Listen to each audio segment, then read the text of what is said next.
welcome back to my channel. It's been a hot minute since I've been on here. I've definitely taken a break. Things are going to be changing here around here. When I say things are going to be changing, things are going to be changing. This channel is going to be going in a direction I hope you guys like to see.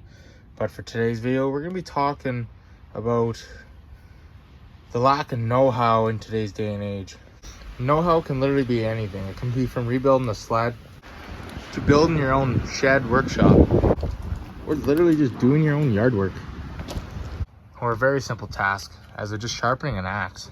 Today's day and age is really, people really went to the wasteful method. If it's broken, replace it. If it's worn out, replace it. Don't fix it. So for instance, I'm working on my 2008 GMC 2500 with a Duramax diesel on it. It's an extended cab. This is your lower hinge or lower locking mechanism for your extended cab door. It wasn't latching, so the wind noise was just unbearable. So I decided to take it upon myself and rip it apart and see what was going on in here.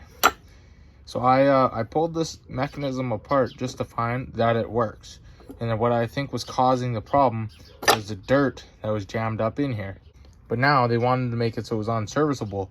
So I had to use a cold chisel and a burr bit and get the rivets out to actually split this piece. Otherwise, someone probably would have taken this, chucked it in the bush, or done what the person who did with this truck was, oh, it's too worn out, I'm gonna go buy a new one, and they parked it in the back 40. But needless to say, I pulled it apart and I greased it up, and it works just as it should. Now it latches.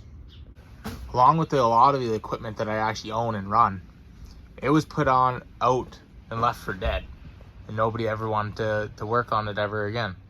Just simple things that people thought is trash or just no longer wanted.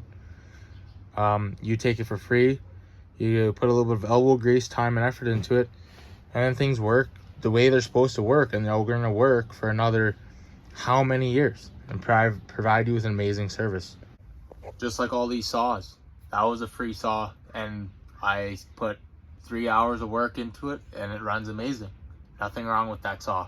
But basically what it's coming down to is that we're creating a society of people that don't want to fix anything, that don't have the elbow grease to do anything, or the knowledge. They just want to sit inside, spend $100,000 on a pickup, and just do that for the rest of their lives and live according to the bank, attached to the bank. The bank owns everything because they don't want to because they don't have the ambition, or they don't have the know-how.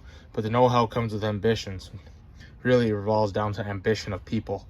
I mean, for people like us who are junk collectors and we're willing to put the time into something to save a buck, it does us a good thing with these lazy people coming around. But the problem is, I don't know if anyone else has been looking at Marketplace or your local classifieds, but everybody thinks their junk is worth their weight in gold these days. But then there's some people that are so lazy that they don't even want to take the time to try to sell it and give somebody a good deal. This was literally put in the dump. Nothing wrong with it. And it was just thrown out. Brand new blade and everything on it. $20 worth of cutting disc on there on I don't even know what those things are worth. Probably $200 for a chop saw, a DeWalt one. Just thrown in the landfill. Nobody knows how to provide for themselves. There's a bunch of people that wouldn't know how to catch a fish, clean it, and cook it. And I don't know if it's because people are afraid of failing or what it is, or if they're afraid of what people might think of the repair or what have you. I don't know what it is, but I think it's something that really has to change going forward. I know growing up, I was raised that we fixed it. The car broke, we fixed it. The house broke, we fixed it. The sink leaked, we fixed it. The tent broke, we tried to fix it. You know, the boat motor broke, we fixed it. That was the way we went.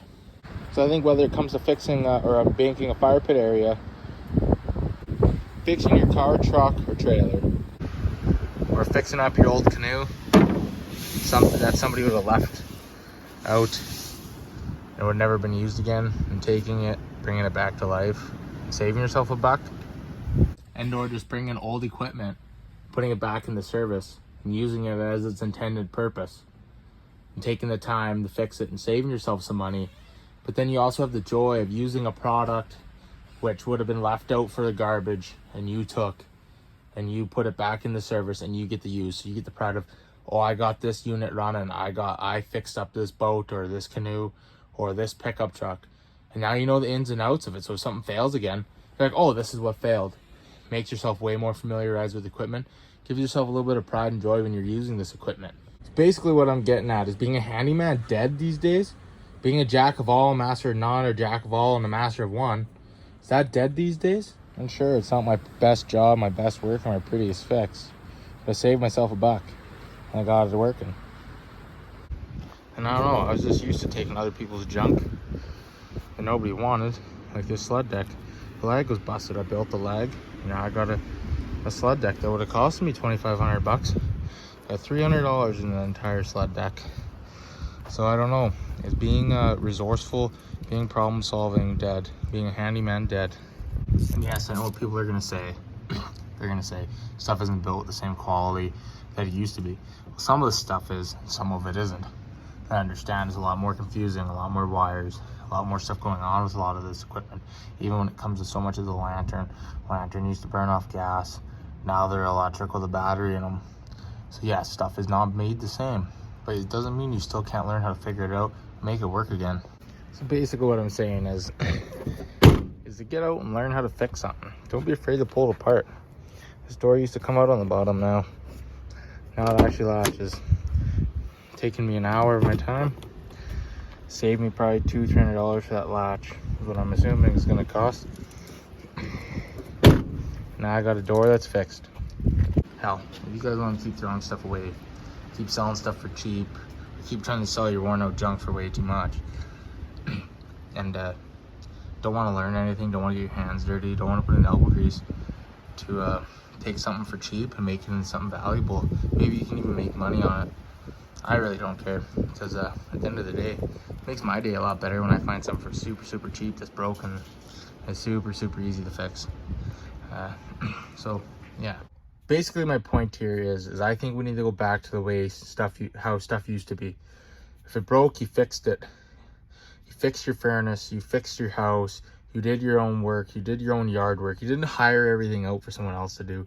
You learned it. If you didn't know how to do it, you learned how to do it. You talked to some people who might know how to do it, and you learned from other people.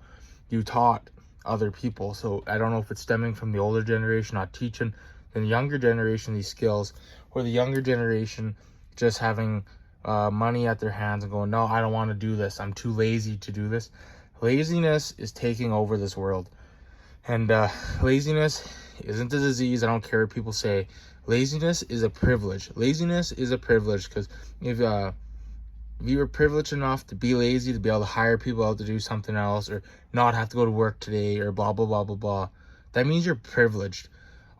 I don't know about you, but I had to wake up and go to work. I had to work for everything I got.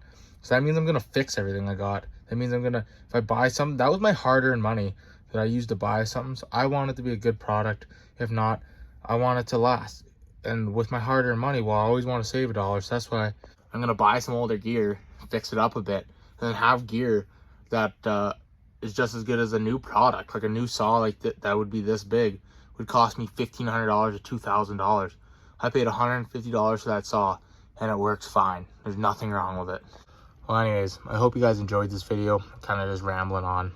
I just wanted to post something, and I hope you guys enjoyed. So make sure to like, share, subscribe, do all that cool stuff if you enjoyed the video. And I'm gonna try to keep posting here more frequently. So stay tuned for what's coming up.